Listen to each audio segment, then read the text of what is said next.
everybody, welcome back. If you're new here, I'm Delana and I'm going to show you how to make your very own stretchy bracelet. I'd also like to say that I've been wearing these bracelets for many months and they have been toddler tested, so I can attest to the fact that they're pretty strong. Let's get started. So here's the supplies that you'll need to make your very own stretchy bracelet. I'm wearing 3 that I made myself. You're going to need a tape measure, a pair of scissors, a beading needle, beads, and some elastic. And I will have the links to all these products, or at least most of them, not the scissors.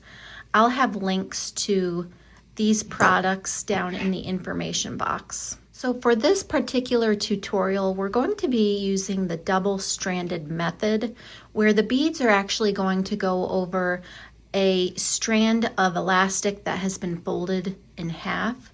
For that reason, I don't recommend going above 0.5 millimeter in diameter for your elastic. Otherwise, it's going to make the elastic extra thick and really difficult to get your beads over that elastic. So I recommended the 0.5 millimeter, and I'm using the Stretch Magic. I've been using this for a very long time and have had no complaints. So grab your elastic and I want you to measure out 23 inches. You can use a tape measure. I actually have washi tape marks along my table because I got sick of getting the tape measure out all the time. So I've already measured out and cut a piece of elastic 23 inches. Once you do that, go ahead and fold it in half where the 2 ends meet. And just gently, very gently, just kind of stretch your elastic along the length of it. It doesn't have to be a lot, just a little bit, as a way to prepare your elastic to take the weight of the beads. And I want to make sure those, I guess it's not a big deal, but I just want to make sure the ends are as even as possible. I like to use this clip to clamp on the end of my elastic. The whole purpose of a clamp, or if you don't have a clamp, go ahead and tie a knot down here, because the beads will be going onto your elastic from the top. They're going to be going over this loop and sliding down. So the purpose of the knot or the clamp is to prevent them from falling off, which has happened to me so many times, which is why I skipped to I went to the clamp. Now here's my beading needle. I'm going to slip the elastic into I really like these because the whole thing is basically an eye, one big eye. I'm going to slip it in here and bring it down more to the end. So I'm going to be making my bracelet for an average adult size woman's wrist, which is about 7 inches worth of beads. Future editing Delana here. I realized when editing my video that I mentioned I wanted to make a bracelet for an average adult size and that we would be doing 7 inches worth of beads, but I really should have explained how I came to that measurement. My wrist measures 6 inches. But obviously, if I only did 6 inches worth of beads on the elastic, it would be incredibly snug. So I add an extra inch.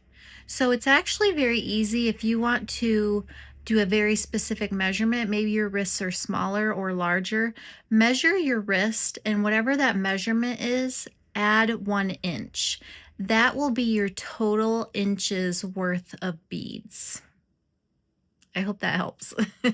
So I have my beads here, and I'm just going to start with, it's a very easy pattern. You know, the majority are going to be these gray beads, and then in the center of my bracelet will be this ceramic owl, accompanied by 2 seed beads that will sit flush against each end of the owl. So I'm actually going to do about 3 inches. Right now I'm going to be doing about 3 inches worth of beads. Just placing them on my beading needle. When I think I have 3 inches, I'll go ahead and measure. I'm going about halfway because once I reach that halfway point, that's when I'm going to put the owl onto the bracelet. So you just gently pull those beads through.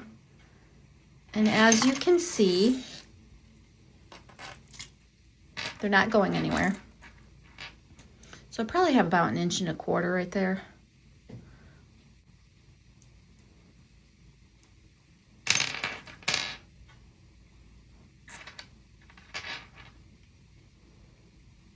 Okay, let's measure. I will use my measuring tape for this. Let's see if we have about 3 inches. Oh my goodness, we're just about there. You know what, I'm gonna do one more.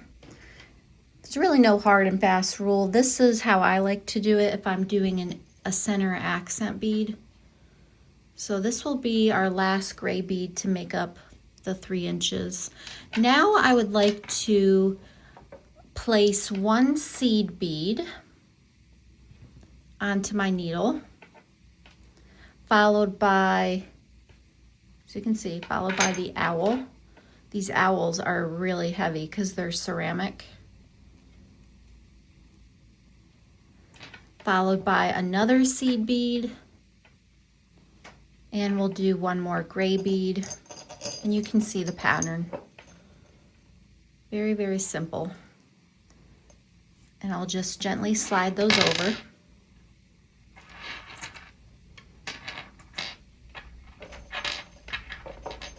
There we go.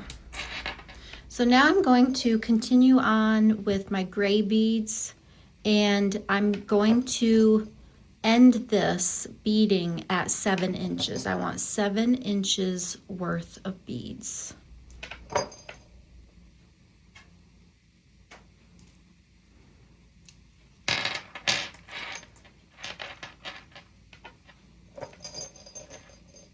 It was so cute. I made some bracelets for 2 little girls in our congregation, and if you saw my either my previous video or the one before that, I did talk about it, and I made the bracelet on camera.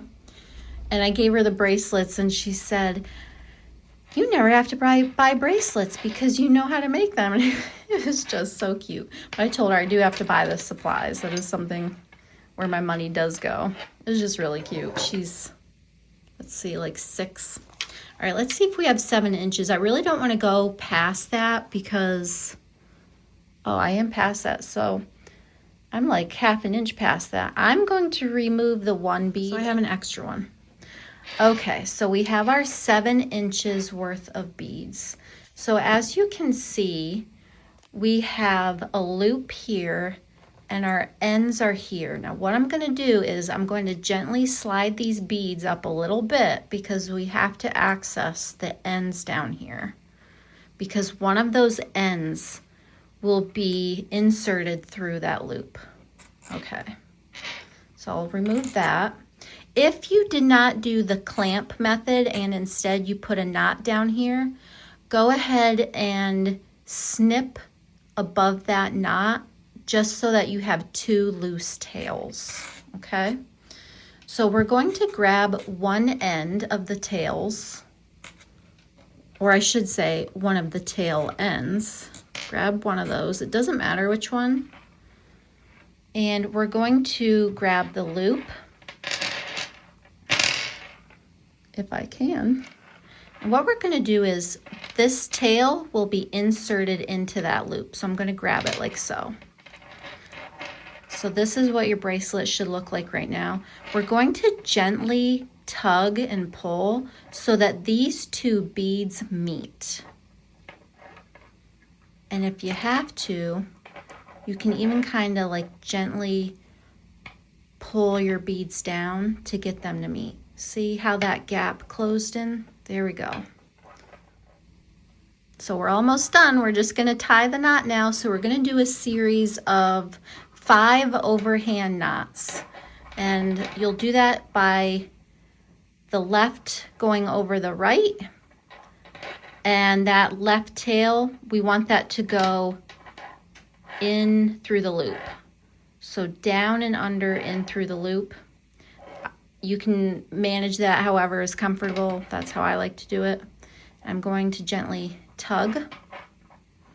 I want to pull, make sure that is nice and tight without pulling too hard. Let's do that again. That was knot number 1. Left over right. Left tail will go down and under in through the loop. This is just how I like to do it. Okay, that's knot number 1. Let's do it a third time. Left over right, down and under through the loop. Gently tug to make sure those knots are secure. That's 3. This will be number 4. Left over right, down and under through the loop. Tug. 1 more. Oops. Left over right. Left over right. So you can see, left over right. If I can get it to say, down and under through the loop. That is number 5. Okay, now we're going to end with 2 doubles. So let's do left over right. We're going to repeat this, but also stop before we pull it taut. So left over right, down and under through the loop. Can I get it? Left over right, down and under through the loop. Now hold it there, because now what we're going to do is, see this tail right here on the left side? We're going to put that over and through the loop, back out on the other side. So this is what your knots should look like. There's, like, if you can see closely, there's actually 4 there.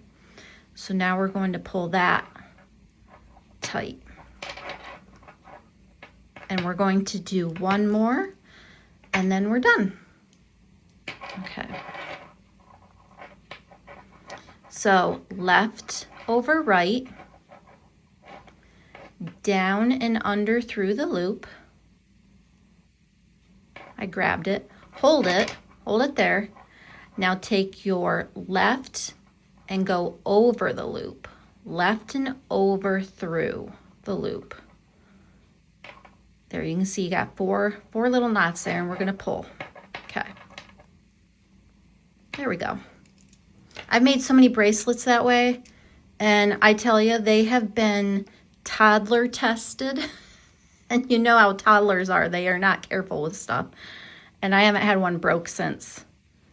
So there's your little knots. Now, what we're going to do is we're just going to snip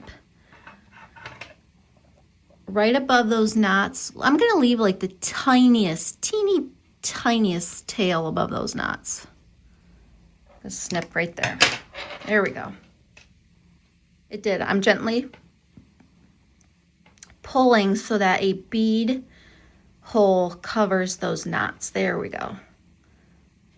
I got like the teeny tiniest little tail right there, but seriously, you're not going to be able to see it. So do you see why I did halfway of the beads before I put the owl? Because that way the knot is on this side. It's going to be on the underside of your wrist. So let's try it on. I like that so much better. Here's the owl, and the knot is somewhere down here. Maybe there? I can't really see it. But you can see, you can just pull a bead. If the hole is big enough, you can pull the bead right over it. And there you have it. Now you know how to make bracelets all by yourself, and you don't have to buy them, as my little 6-year-old friend said. All right, thank you everybody for joining me on this tutorial. I hope I unlocked a new craft for you. And as my 6-year-old little friend liked to say, now you don't have to buy your own bracelets because you know how to make them yourself, but you will have to buy the supplies. So until we meet again, and in this household, we like to say, toodles.